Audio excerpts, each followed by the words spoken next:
और तो कोई ज्यादा भैया प्यासे नहीं कर धीरे धीरे फायर मार के पी लियो। ऐसा नहीं हो बाबा ने नहीं करते ये को गड़बड़ है।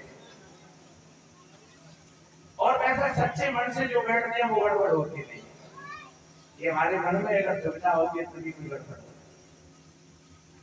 तो मैंने बोला वास्तव में जहाँ तुमको बड़ी सी बड़ी कोठी मिली है, कार मिली है, लेकिन कोठी और कार में मेरे पर का भाव नहीं है।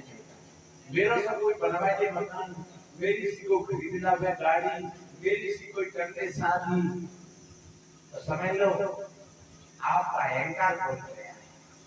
आप दूसरे को दबा रहे हैं। और भैया मेरा कुछ नहीं है।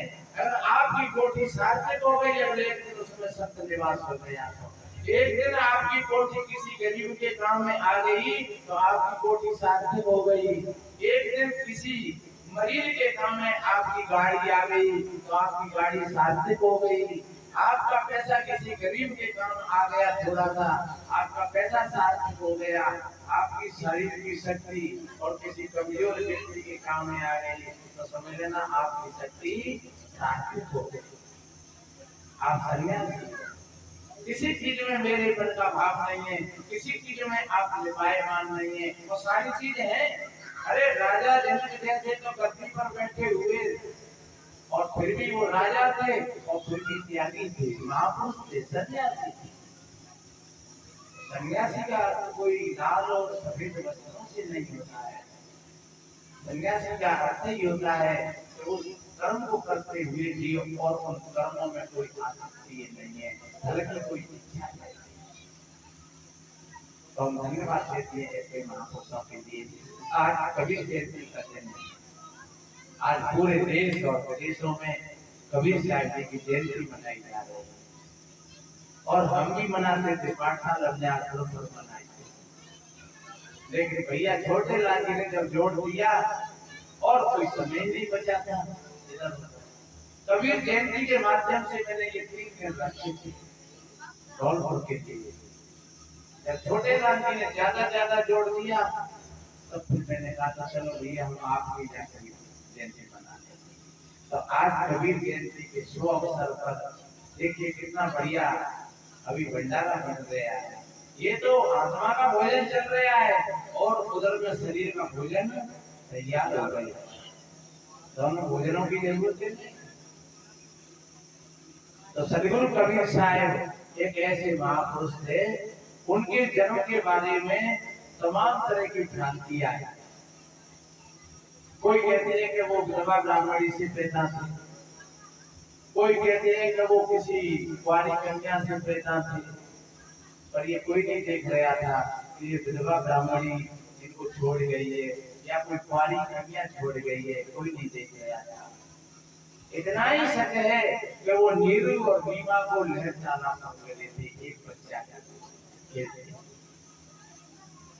और एक बात बताएं, कहीं कहीं हमारे यहाँ ये भी कहते हैं कि भैया कबीर साहब जी तो ऊपर से उतरे, ऊपर से एक किरण उतरी और वो कमल के फूल पर और बच्चा का रूप ले गया। और ये ध्यान रखो कारण की ये व्यवस्था है। हमारे कबीरबंदी भाइयों ने सोच ली होगी कि जब राम खीर खाएंगे पैदा हुए तो हम कबीर साहब जी को बोल के फूल में से पैदा करते हैं, फिर हम क्यों छोटे पड़ेंगे।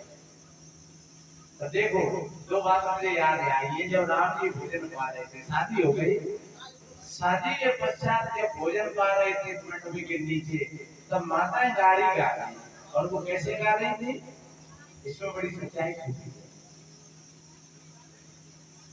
अति उदार कर तू दीदार ये अवध पूरी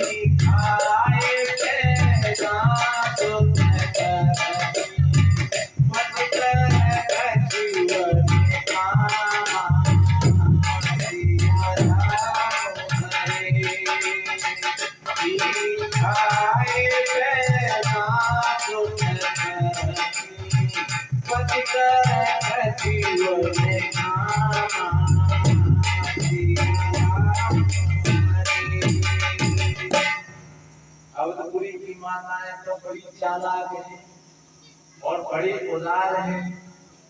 क्यों? कि वो तो खीर खा करके ही बेटा बेटी पैदा कर लेती, उनको अपने पति से कोई लेना देना नहीं। देखिए मजाक की मजाक, कि उनको अपने पति से कोई लेना देना नहीं है, वो तो खीर खा करके ही संतान पैदा कर लेती। और राम जी ने कैसा उत्तर दिया? मजाक की मजाक और उत्तर का उत्तर बड़ा सटीक। क्या कहा? सखी वचन सुने बोले जो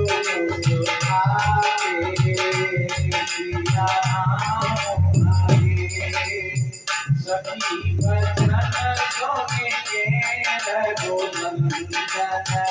बोले जो सिया राम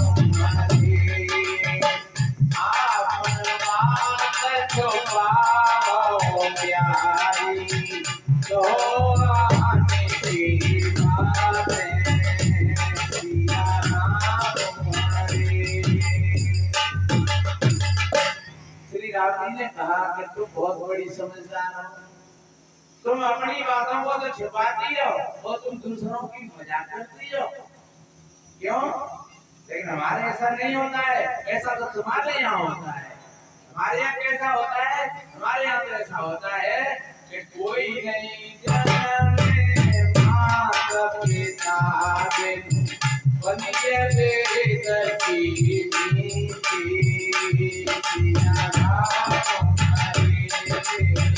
कोई नहीं जाने माता पिता बिन बनिए वेद की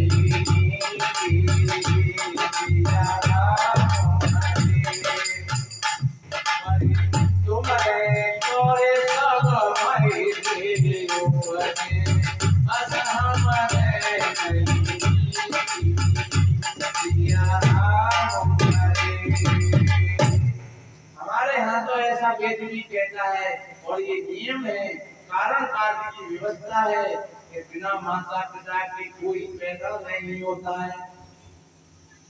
आपका भी जन्म माता पिता से हुआ, हमारा भी जन्म माता पिता से हुआ, और तुम्हारा तो सब पृथ्वी से ही पैदा हो जाती है। क्योंकि सीता जी को लाइन नहीं है, सीता जी तो जमीन में से निकली, हालांकि सीता जी जब जमीन में से पैदा नहीं भई होंगी, क्योंकि आजकल भी बहुत इस तरीका से बच्चा मिलते हैं। लोग एक मेड़ मर्यादा से को तोड़ करके और अपने संयम को बिगाड़ करके ऐसा काम कर देते हैं और फिर लोग और समाज के भय के कारण और फिर उसको छुपाने का प्रयास करते हैं। पहले भी था ऐसा, आज भी और आगे भी।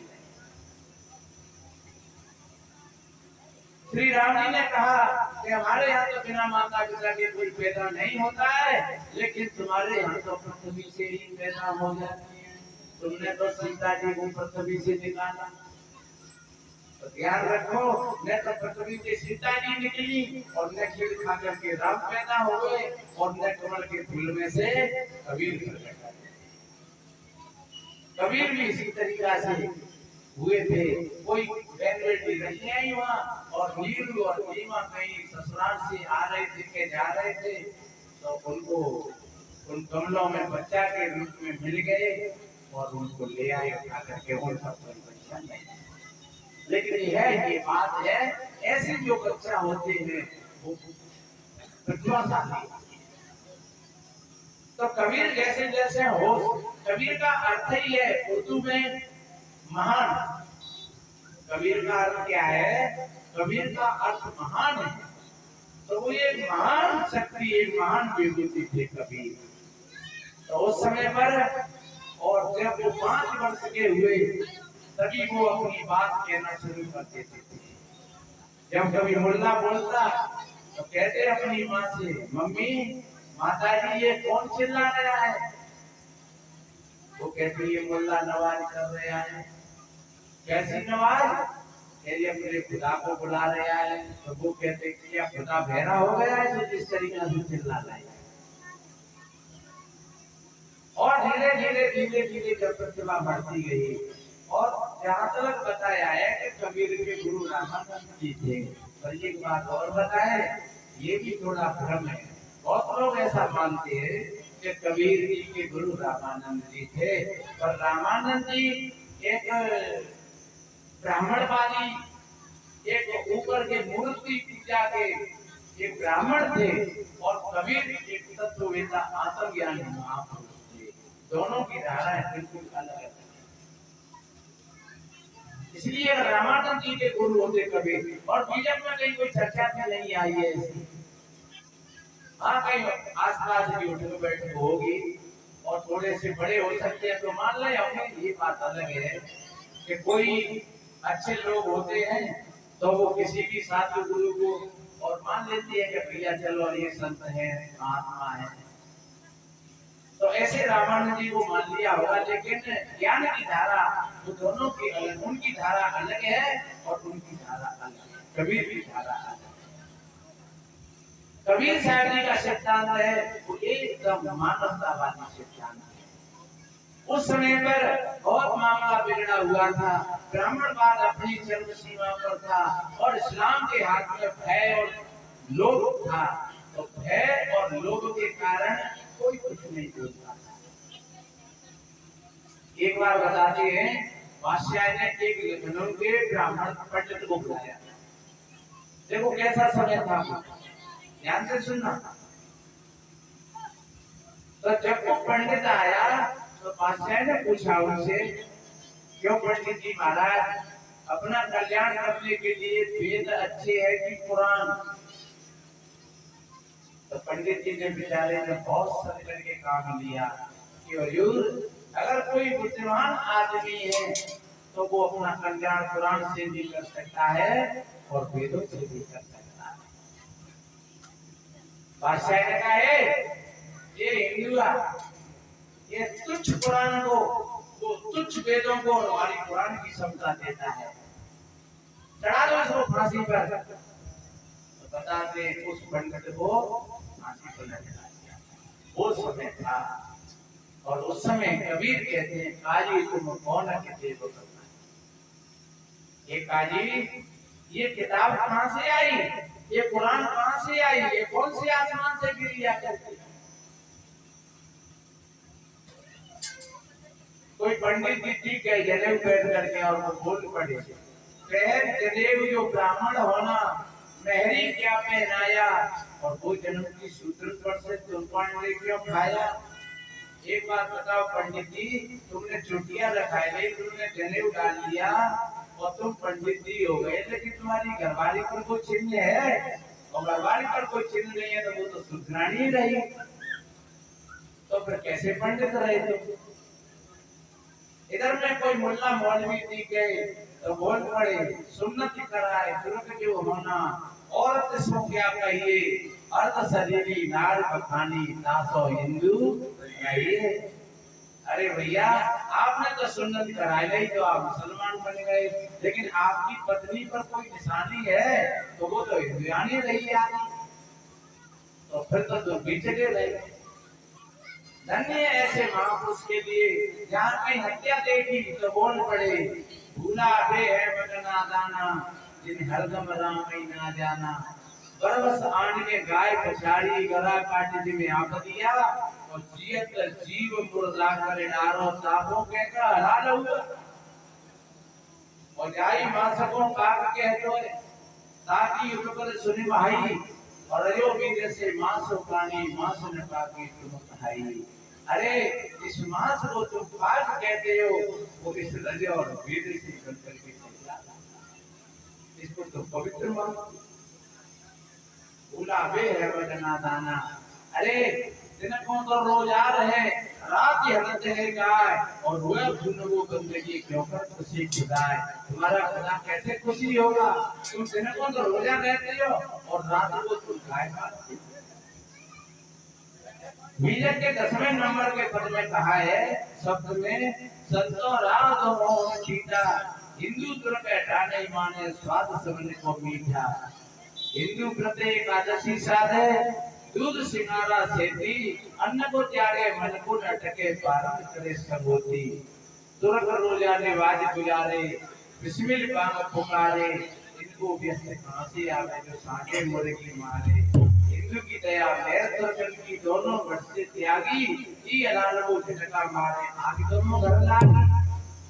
हिंदू की दया मेर सरकन की दोनों वर्ष से त्यागी। तो मेरे बहन भाइयों जैसे हमारी बहन बेटी है एकादशी का व्रत रहते एकादशी एकादशी का मतलब जानते हो? ध्यान रखो पहले आता दशहरा और दशहरा के पर्यावरण क्या बात क्या से कहते हैं निर्जला ज्ञात। जो दशहरा से बाद में आके बातें कहते हैं निर्जला ज्ञात। लेकिन सही अर्थों में कबीर साहब ने कहा कि एकादशी व्रत नहीं जाने ये एकादशी व्रत का मतलब ही नहीं जानते। एकादशी का क्या मतलब होता है? दशहरा का मतलब होता है दसों इंद्रियों। ये हमारी 10 इंद्रियां है। ये आँख कान नाक जिह्वा और ये चमड़ी ये 5 ज्ञानेंद्रियां है 5 कर्मेंद्रियां है। तो 5 और 5 10 तो 5 और 5 10 हो गई। तो हमने अपनी 10 इंद्रियों पर अनुशासन कर दिया। अनुशासन का मतलब सप्ताह कैसे देखो एक बात बताओ बता कहीं की बात है। हमारा वही आसन लगा हुआ था और वो भैंस एक चारा कूट रही पशुओं के लिए। तो वाले मशीनों में पकड़ ज्यादा लगा तो अब वो बार फटा फेंके मशीन अकेली वैसे बेचारी को मशीनों में जावे कंपनी में आ जाए बाप ज्यादा लगो तो फटा फेंके मशीन बात। मैंने कहा बेटा ये बार क्यों फटा फेंक रही है मशीन? बोले बाबा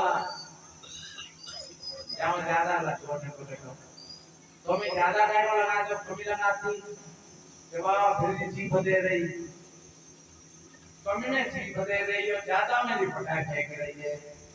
तो मैंने कि बेटा फिर पीछे को लगाए कि वरना ने कहा वो ज्यादा जानकारी आने तो मैं लगाऊं दे तू वजह ने डाला।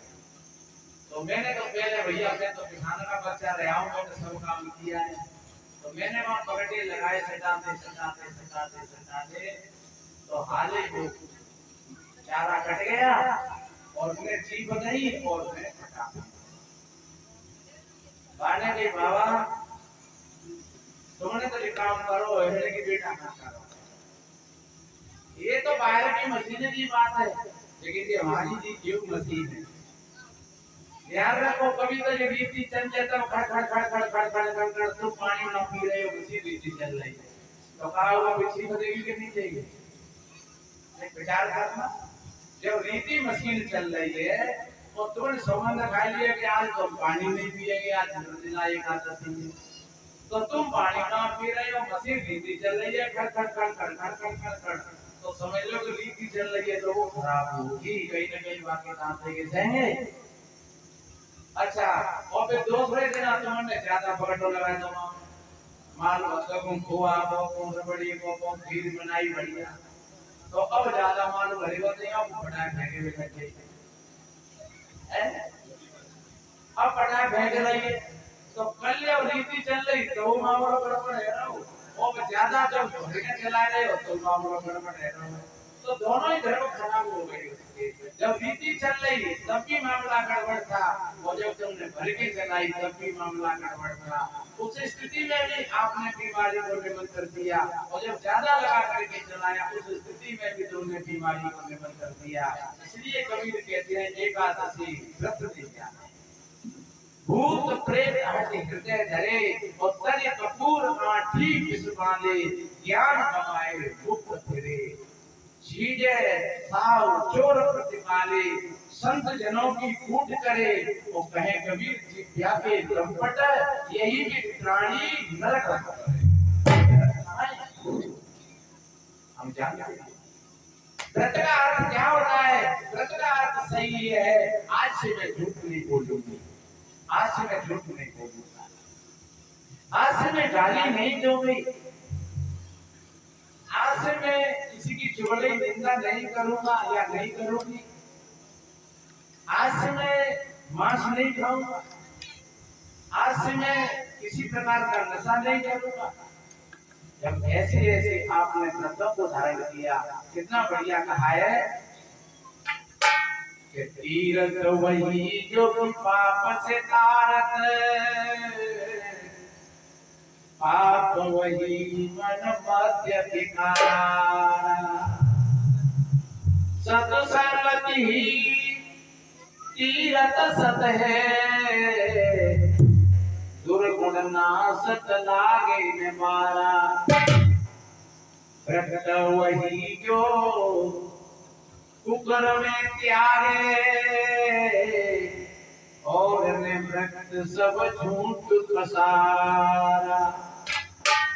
पूजा वही जो कि चैतन्य पूजत, नेम वही गुरु बचन निटार। कितनी बढ़िया बात है। व्रत तो वही जो कुकर में त्यागे, सच्चे अर्थों में यही व्रत है, यही प्रण है, यही प्रतिज्ञा है। हम अपने मन और इंद्रियों पर शासन करें तो 10 इंद्रियां और 11वां मन, इन पर अगर आपने अनुशासन कर लिया, इनके अगर तुम मालिक बन गए तो तुम बन गए स्वामी। मैं बोलने नहीं जाता अभी स्वामी जी। स्वामी का मतलब ही क्या होता है? स्वधर्यामी। जिसने अपने पर अनुशासन कर लिया तो स्वयं अपना मालिक बन गया, वो स्वामी है। और ने कोई चीज अच्छी दिख गई, भाई मोम पानी भरे आए, तुम कैसे स्वामी? ने को बढ़िया रूप दिखो, हमारो मन चलायमान हो गया तो कैसा स्वामी, कैसा व्रत है? प्राणियों पर दया करना। संत एक नानी काबर लेकर के आ रहे थे और रास्ता में एक गधा का बच्चा पड़ा हुआ, धूप पड़ गई, कह रहे संतरी ने सोचा एक लोटा पानी हो तो उसके प्राण छूट जाए। ध्यान आया कि 3 लीटर पानी तो मेरी खाबड़ी में रखी हुई शीशा पड़ी है। उन्होंने एक शीशा लेकर के गधा के बच्चा के सर पर डालना शुरू कर दिया। पानी वो कुछ मुंह में गया, मस्तक ठंडा हुआ, उसने अपनी आंखें खोली, कान डबडबाए, उन्होंने दूसरा शीशा भी चढ़ा दिया, पूरी कामर चढ़ा दी गधा के बच्चा पर। लोग कह रहे हैं इस महात्मा ने अपनी कामर बिगाड़ दी। तब तक गधा का बच्चा खड़ा होकर के चलने लगा। महात्मा जी ने फेंक दिया कामर को, कहने लगे पागल हो, तुम्हारी बिगड़ेगी, मेरो माते बाबा तो। संत को गधा के बच्चा में भगवान दिख गया, महादेव दिख गया। हमें अपने शास्त्रों में भगवान ना दिखते, हमें पत्नी में भगवान नहीं दिखता है, पति में भगवान नहीं दिखता है, बच्चों में भगवान नहीं दिखता है।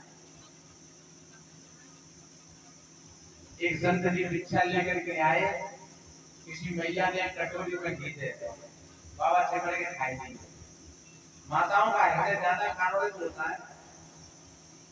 संत जी ने 4 टिक्कर बनाए, बड़े बड़े टिक्कर बना करके रख दिए। हाथ धोने के लिए गए, तब तक कुत्ता नहीं होता, चलो आया तो 4 टिक्कर न खाए। संत जी घी की कटोरी को लेकर के जा रहे पीछे पीछे। अरे भगवान रूखी क्यों खाता हो, चिपड़िया खाई नहीं हो। अरे भगवान रूखी घी में रहो, काय को मिलाओ जी, चिपड़िया खा लियो। अगर तुम्हारी रोटी में ले जाए कुत्ता तो तुम खाने को मिलोगे, घी को कटोरा। कहीं कहीं एक जगह पर आप बैठे हुए थे, भोजन के लिए जा रहे, भैंस खड़ी, मैंने कहा बहन जी आ जाओ भोजन पाए ले। हाँ के बाबा पाऊ आज एकादशी है, वहां तो व्रत है। तो मैं ठीक है, हम भोजन पा करके उधर से निकले और कुत्ता शेरों में और अंत तक कहते ऐसा डंडा दबा में तो बेचारा वहाँ यहाँ कुछ ये मैंने कहा बहन जी तुमने डंडा का बाबा जी बहुत परेशान करते हो। मैंने कि आज तो एकादशी को व्रत को कुत्ता मारने ले तू कैसा व्रत कर तेरा? अरे जीव दया और आत्म पूजा और जासे धर्म और नहीं पूजा। ये समझ लेना, ये सदगुरु कबीर साहब ने कहा एकादशी व्रत में क्या है। एकादशी का व्रत रखते हैं और खूब माल चकाचक मारते हैं, लेकिन ध्यान रखो सच्चा एकादशी का व्रत है कि हम ऐसा प्रण करें, ऐसी प्रतिज्ञा करें कि प्रत्येक प्राणी की सुरक्षा करें और दया भाव अपने भीतर रखें। बताते हैं कबीर साहब जी की जहाँ एक बार 5-25 माताएं पहुंची, भाई बहन कई भजनों की कह रहे तो भजन तो वो एक जो हो पाते क्या किया जाए। और भजन हमारे पड़े हुए हैं यूट्यूब पर, 12 मासी पढ़िए कई 2-5, आप उनको खोलो और सुनो बढ़िया अच्छी तरीका से। तो 10-5 बहन बेटी जाकर के और कबीर साहब जी के पास में उन्होंने जाकर के कहा गुरुदेव हम पहाड़ों पर नहीं जाकर के तपस्या कर सकते हैं, कहीं जंगल झाड़ियों में जाकर के नहीं तपस्या कर सकते हैं, हमें कोई ऐसा उपदेश देओ, ऐसा मंत्र देओ कि हम जहाँ रह रहे हो जिस जगह पर रह रहे हैं उसी जगह पर रह करके हम अपना कल्याण करें। कबीर साहब ने कहा मेरी माता हो, आप अपने घर को जैसे झाड़ बुहाड़ करके रखती हो, आप जागृत होकर के अपना जीवन जियो, आप जैसे अपने घर को झाड़ बुहाड़ करके रखती हो ऐसे तुम अपने हृदय मंदिर को झाड़ बुहाड़ करके रखो। छोटा सा भजन है ये, सदगुरु कबीर कहते हैं